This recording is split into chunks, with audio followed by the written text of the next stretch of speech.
Al, this is a really, really thorny issue. Let's just try and pick our way through it. Just remind us again of the period of time that we're looking at here. Yeah, this is the last 3 seasons, effectively. So 16-17, 17-18 and 18-19. Those are the period of times that that Premiership Rugby have been looking into this.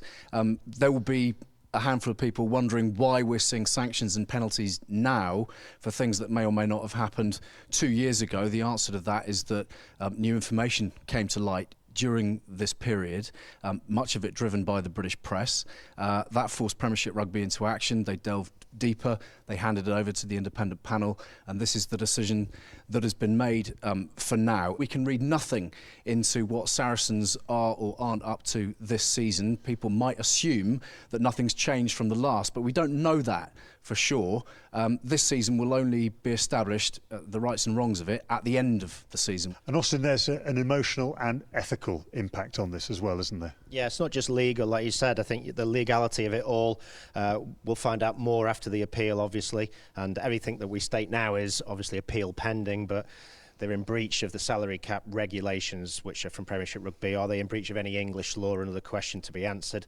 Ethically, it's not just one man this. It's not just Nigel Ray. We'll see his name pretty much printed in front of everything, but it's not just him. Who else is complicit in it? Is there players? Are there coaches? Are there agents? If it has happened, all of those people must have known about it, and what are the implications for them? And then there's the, as you said, the emotional side. What do the other players think about it? The other teams, the Exeters of this world have been denied trophies. It's a horrible situation for rugby to actually be in. I feel one half of me feels sad for Saracens about it, and the other half feels that if they knew that they were in breach, well, they deserve everything they get, and we'll only find out after the appeal. At the moment, Al, there'll be a lot of people who will have no sympathy for Saracens. They'll say, we've known about this, we've had our suspicions for years, strip them of everything, strip them of every title they've had. There's no mechanism for that to happen, is there? No, within Premiership Rugby regulations, within their framework, there isn't an arrangement for clubs to be stripped of titles, or indeed to have them handed over to other clubs. Exeter lost 2 Premiership finals in this period to Saracens, so there might be those who would assume that Exeter would suddenly be anointed and they would now be 3 times Premiership champions. That's not going to happen. Premiership Rugby have stated pretty clearly that there are just too many imponderables. It's too hypothetical. You've got situations where Gloucester, for instance, might have had a home semi-final last season under different circumstances. So might Wasps a couple of seasons ago. We all know how important home semi-finals are in playoff matches. So who knows what would have happened? So there's not enough concrete evidence to hand trophies over. But yeah, as it stands, Saracens will retain their titles, and that will be how it remains. And let's be clear as well, this doesn't apply at all to Europe, because Europe has got no salary caps in it. They're not in breach of anything that happened with those trophies. But there are precedents in the past. It happened in Melbourne for the rugby league side. They just had their name taken off the trophies. And obviously the only precedent you think of in the Olympics, when people have been removed of medals for much worse scenarios.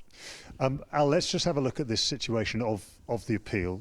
They can't just say, look at all this new evidence, this is going to change everything. There are quite strict parameters within which they have to launch that appeal. Yeah, there are. There are 14 days in which they have to put in their request for what's known as a review, and they can do that fully in the expectation that they can clear their name, but it'll have to be on the basis of one of 3 things. 1, an error of law.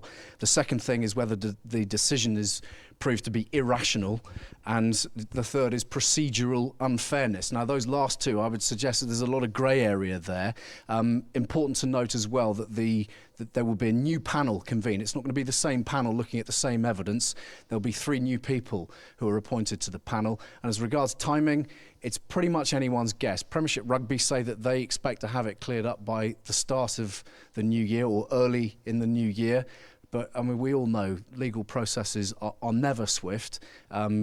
Will there be a policy from Saracens to try to stretch this down the road to make it more complicated as we get towards May and June? Well, that's conjecture for the moment. Surely they'd like it tidied up like everybody else, but we're just going to have to wait and see. I think one thing that is undeniable, it's not conjecture, this has damaged the Saracens brand. Whether they win the appeal or not, they've created a fantastic brand. They've won trophy upon trophy, and they've been just brilliant to watch at times, and all of that could be tarnished just by this. This is what makes it so difficult, isn't it? Because we've enjoyed watching Saracens. We will continue to enjoy watching Saracens, but damage has been done.